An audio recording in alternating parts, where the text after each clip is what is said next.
السلام صاحب يلمل كستو جوكتان halkan waa janalka dabagalka wararka oo 24 bisha 8 sanadka 2021 qodobada ugu waaweyn warkeennana waxa kamid ah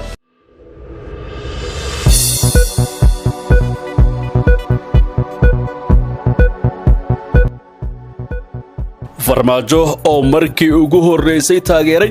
qorshaha ay wadaan Axmed Madoobe iyo Deni maxay yihiin shanta qodob ee lagu inqilaabay doorashada dalka ee carada dhaliyay ra'iisul wasaare Roble madaxda dawlad goboleedyada iyo midowga musharaxiinta oo heshiis cusub gaaray guddi ay iska dhaxuleen labada dhinac oo la sameeyay guddigaasi xal ma u heli doonaan cabashada musharaxiinta mucaaradku ay ka keeneen habraaci dhawaan ay soo saareen golaha watashiga qaranka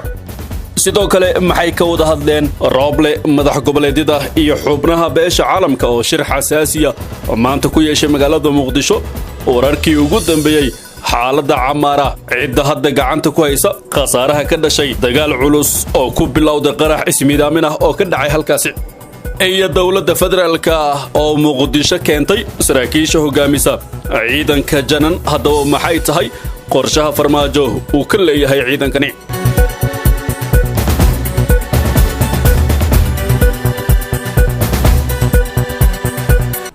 intaasi saaxiibayaal waxay ahaayeen qodobada ugu dorkaroon warka janalka dabagalka wararka haddii aad ku cusub tahay janalkan gusoo biro subscribe saar muuqaalka like saar share gare oo la wadaag saaxiibada ad ku maasan tahay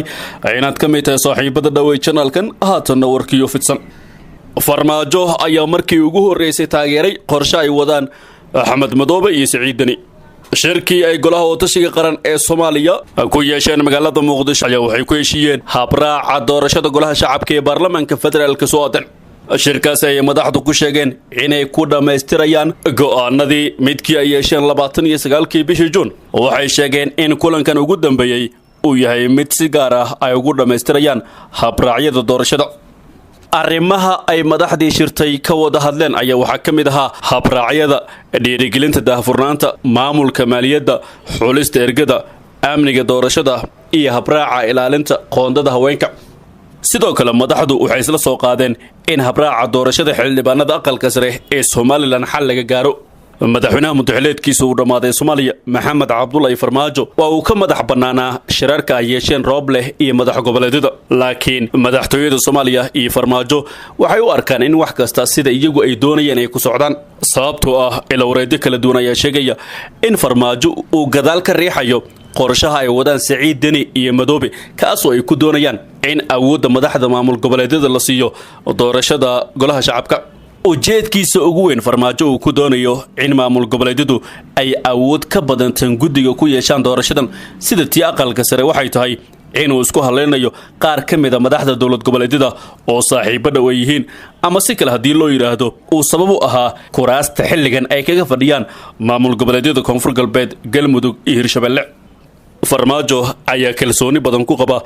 in ay mira dhali doonto dadaalkii uu ku bixiyay doorashooyinkii ka kala dhacay Koonfur Galbeed Galmudug iyo Hirshabelle kuwaasi oo xilalka madaxweynaha ee maamuladaasi uu qarash iyo dadaal badan ku bixiyay sidii ay ugu soo bixi lahaayeen shakhsiyaad isaga u watay kuwaas oo kala ah lafta gareen qorqor iyo Cali Guudlaawe musharaxiinta mucaaradka dhankoodu waxay ka biyadiideen in madaxda dawlad goboleedyadu ay awood badan ku yeeshaan doorashada golaha shacabka si aysan u dhicin tii aqalka sare maadaama musharaxiinta aqalka sare ay soo magacaabayeen madaxweynayaasha maamul goboleedyadu wixii dhacay lama dhihi karo doorasho sababtoo ah shakhsiga iyaga ay rabaan ay u sameeyeen qof malxiis oo la tartama xitaa hadii uu jiro qof kale oo awood ku dhaxal leh beesha amaba heesta lacag uu kula tartami karo musharaxiinta ay soo saareen madaxweynayaasha maamul goboleedyadu waa loo diiday inay tagaan magaalooyinkaasi musharaxiinta mucaaradku waxay ka cabsi qabaan in doorashada golaha shacabka ay sidaas la mid noqoto marka ay sidaas noqoto farmaajadan ayaa ugu jirta oo saddex ka mid ah dawlad goboleedyadu ayuu isku haleenaya madaxda golaha watashiga qaran waxay isku raaceen in ergada doorashada ee 101 ah ee dooranaya xildhibaanada golaha shacabka ay soo xuli doonaan odayaasha dhaqanka ee ka diiwaan gashan dawlad goboleedyada iyo bulshada rayidka iyadoo ugu dambeyntiina ay hubin doonaan guddiga doorashada ee heer dawlad goboleed arrintaasi waxay meesha ka saaraysaa doorkii odayaasha 135 ahaa ee ka diiwaan gashanaa heer federaal kuwaasoo udub dhaxaad u ahaa doorashadii Soomaaliya ee middan ka horeysay qodobka kale ee dooda dhaliyay waa in xubnaha bulshada rayidka ee ka mid noqonaya ergada ay soo xuli doonaan guddiga doorashada ee heer maamul goboleed. arrintaasi oo dadka heshiiska naqdinaya ay ku doodayaan in maamul goboleedyadu ay ku takrifali karaan awooddaasi. haweenka ayaa loo asteeyey ugu yaraan 30% inay ka noqdaan ergada, halka ergada banaadiriga iyo Somaliland ee ka codeynaya Muqdisho ay soo xulayaan odayaasha dhaqanka iyo bulshada rayidka ee la isla ogol yahay. ergadaasi waxa ugu dambeyn hubinaya guddiga maamulka doorashada Somaliland iyo kan banaadiriga, halka xafiiska ra'iisul wasaaruhu uu kor joogteynayo qodobkaasi. qodobka kale ee dooda dhaliyay waa midka la xiriira kooramka codbixinta ergada ay madaxdu ku sheegeen inuu ansax ku noqonayo marka ay joogaan ugu yaraan 3 meelood 2 meel ka mid ah ergada. arrintaasi waxaa dood ka muujinaya qaar ka mid ah jifooyinka wadaaga kuraasta, iyagoo sheegay in ciddii aanan hanaankan ku qanacsanayn si fudud looga tegi karo. sida ku cad heshiiska ka soo baxay shirkii 2 maalmood u socday madaxda dowlad goboleedyada iyo ra'iisul wasaare Roble, waxay iskula qaateen in la diyaariyo ciidan u gaar ah amniga doorashada, iyadoo guddiga amniga doorashadu ay tahay in uu diyaariyo qorshaha howlgalka iyo miisaaniyadda amniga doorashada. guddigu waxa uu qaadayaa khidmadda warqadda dambi la'aanta ee musharaxiinta iyo ergada, iyadoo musharax kasta ay tahay inuu bixiyo $750, halka musharaxiinta dumarka ay bixin doonaan kala bar lacagtaasi. sidoo kale khidmadda warqadda dambi la'aanta ergada waxaa looga qaadayaa $30 qof kasta. ciidamada maamul goboleedyada ayaa baari doona musharaxiinta iyo ergada, halkaasi oo ciddii ay u gartaan in aanay dembi lahayn ay siin doonaan shahaado cadaynaysa, halka ciddii ay u arkaan in ay dembi gashayna ay awood u leeyihiin inay ka reebaan liiska doorashada ama kan ergada. arrintaasi waxaa walaac ka muujiyay qaar ka mid ah musharaxiinta madaxweynaha ee hanka uu kaga jiro in Soomaaliya ay madaxweyne ka noqdaan. waxay ku doodayaan in aanay caddayn sida lagu xaqiijin karo in qofkan uu dembi galay in kale, halka dadka qaar ay ku doodayaan in dadka qaar loo bartilmaameedsan doono aragtiyihii ay ka qabeen madaxda maamulka gobolka. golaha oo tashiga qaran ee Soomaaliya ayaa ku heshiiyey inay dhisaan guddi maamula dhaqaalaha doorashada, kaasoo ka kooban heer federaal, heer maamul goboleed iyo xafiiska ra'iisul wasaaraha. heshiiska waxa uu dhigayaa in la furo hal xisaab bangiyadeed oo guddigaasi uu leeyahay, iyagoo dejin doona qoondada qarashaadka doorashada ee heer maamul goboleed. arrintaasi qaar ka mid ah dadka naqdiya siyaasadda Soomaaliya waxay ka digayaan in qarashka doorashada loo adeegsado si aan habboonayn ama lagu takrifalo. sida ku cad heshiiska wadatashiga qaran ee Soomaaliya, guddiga doorashada ee heer federaal ayaa u muuqda in dhinac la geliyay. heshiiska soo baxay kuma cadda doorka guddiga heer qaran, waxaana lagu koobay kor joogteyn iyo bixinta shahaadada heer federaal ee xildhibaanka la soo doorto kaliya, iyadoo meelnaba aanan looga sheegin kaalinta ay ka qaadanayaan xulista ergada iyo doorashada xildhibaanada. marka la eego guddigan heer federaal, musharaxiinta mucaaradka iyo maamul goboleedyadu waxay markii hore isla qabeen inay ka buuxaan shakhsiyaad uu soo xushay Farmaajo, isla markaana musharaxiinta mucaaradka markii hore waxay ka biyadiidanayeen guddigan oo ka dhex arkayeen shakhsiyaad u ololeynaya Farmaajo iyo kooxdiisa. laakiin hadda musharaxiinta mucaaradka waxay ku doodayaan in awooddii guddigan hoos loo dhigay oo maamul goboleedyadu ay awooddii oo dhan iyaga la wareegeen. haddaba awoodda la siiyey madaxda maamul goboleedyadu maxay tahay? markii si dhow loo darso heshiiska ay magaalada Muqdisho ku gaareen golaha wadatashiga qaran ee Soomaaliya, waxaa soo baxaya in inta badan qodobada heshiiskaasi uu awoodda doorashada xildhibaanada golaha shacabka ee baarlamaanka federaalka gacanta u geliyay madaxda maamul goboleedyada. qodobada sida weyn loo soo qaadaya waxaa ka mid ah in madaxda maamul goboleedyadu ay leeyihiin awoodda soo xulista bulshada rayidka, iyo in odayaasha dhaqanka ee soo xulaya ergada kale ay yihiin kuwa u diiwaan gashan maamul goboleedyada, arrintaasi oo saameyn badan ay ku yeelan karaan. geesta kalena golaha wadatashiga qaran iyo musharaxiinta mucaaradku sidee u kala qaybsadeen guddiga cusub ee looga dhawaaqay Muqdisho. guddi wadajir ah oo kala matalaya golaha wadatashiga qaran iyo midowga musharaxiinta ayaa loogu dhawaaqay kadib markii xalay labada dhinac ay kulan ku yeesheen Muqdisho, kaasoo looga hadlay doorashooyinka. guddigan ayaa ka kooban ilaa 6 xubnood oo ka kala socda labada dhinac, waxaanay kala yihiin madaxweynayaasha Saciid Deni, Cabdicasiis Xasan Maxamed Laftigaran iyo Axmed Cabdikaariye Qoorqoor, halka musharaxiinta mucaaradka guddiga ay ku matalayaan Cabdiraxmaan Cabdishakuur Warsame, Shariif Xasan Sheekh Aadan iyo Daahir Maxamuud Gelle. ujeedka loo aasaasay guddigan ayaa ah sidii turxaan bixin loogu sameyn lahaa qodobada ay cabashada ka keeneen musharaxiinta ku jira habraaca la soo saaray ee doorashada. siyaasiga Cabdiraxmaan Cabdishakuur Warsame oo la hadlay BBC-da waxa uu shaaca ka qaaday shaqada guddigan iyo kulankii u dhaxeeyay labada dhinac ee qabsoomay. waxa uu yiri fariimo nooga yimid golaha tashiga qaran ayaan ula fariisanay madaxda dawlad goboleedyadu kadib waxaan nagu soo biiray ra'iisul wasaaraha waxaan ka wada hadalnay turxaan bixinta cabashooyinka aan ka qabnay habraaca doorashooyinka. waxa uu intaas ku daray meelaha sida gaarka aan u tilmaamnay ee cabashadu ay ka taagan tahay waa qaabka xulista odayaasha dhaqanka ergooyinka lacagta diiwaangelinta bulshada rayidka kaalinta ay ka qaadanayaan hubinta ergooyinka iyo qodobo kale oo culays uu ka jira sida uu sheegay Cabdiraxmaan Cabdishakuur.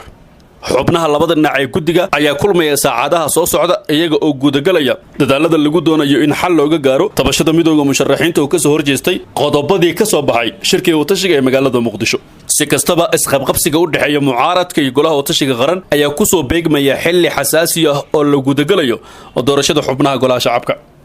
dhanka kalena maxay ka wada hadleen Roble madax goboleedyada iyo xubnaha beesha caalamka. xubnaha golaha watashiga qaran ayaa maanta kulan ballaaran waxay la qaateen safiirada beesha caalamka ee fadhigooda uu yahay magaalada Muqdisho waxaana kulankan uu ka dhacay teendhada Afisyooni oo ku taala Xalane. kulanka oo ah mid xasaasi ah ayaa waxa gudoominaya ra'iisul wasaaraha Soomaaliya iyadoo goobjoog ay ahaayeen madaxda maamul goboleedyada iyo duqa magaalada Muqdisho. intiisa badan waxa shirkan diiradda lagu saaray dardargelinta arrimaha doorashooyinka dalka gaar ahaan midda golaha shacabka ee la filayo in dhawaan la qabto. sidoo kale waxa kulanka lagu soo qaaday taageerada beesha caalamka ee ku aadan dhaqaalaha ku baxaya hirgelinta doorashooyinka dalka. golaha watashiga qaran ayaa sidoo kale wakiilada beesha caalamka la wadaagay warbixin ku aadan xaaladda dalka iyo waxyaabaha uga qabsooma doorashooyinka. kulankan ayaa qayb ka noqonaya wadahadallo isdaba joog ah oo maalmihii la soo dhaafay ka dhacay caasimadda kuwaas oo diiradda lagu saarayay doorashooyinka waxaana ugu dambeeyay midkii xalay ay yeesheen golaha watashiga qaran iyo midowga musharaxiinta. janaalka dabagalka wararka ee nagala socotaan saaxiibayaal intaasi haddaanu kaga gudubno wararka ku saabsan arrimaha doorashooyinka markana aanu aadno Camaara. faahfaahinno dheeraad ayaa laga helayaa qasaraha ka dhashay dagaal ku bilowday qarax ismiidaamin ah oo loo adeegsaday gaari walxaha qarxa laga soo buuxiyay oo ka dhacay deegaanka Camaara ee gobolka Mudug kaas oo u dhaxeeyay ciidamada dawladda kuwa Galmudug oo isku dhinaca iyo maleeshiyada shabaab. ila deegaanka ah ayaa sheegay in weerarka kadib shabaab ay u soo gashay in muddo kooban ay la wareegaan gacan ku haynta deegaankaasi oo ah mid istiraatiiji. sidoo kale shabaab waxay shaaciyeen inay qabsadeen 14 gaari oo 12 kamid ay yihiin technico halka labada kalena ay yihiin BG xamuul ah iyo booyad sida hadalku dhigeen.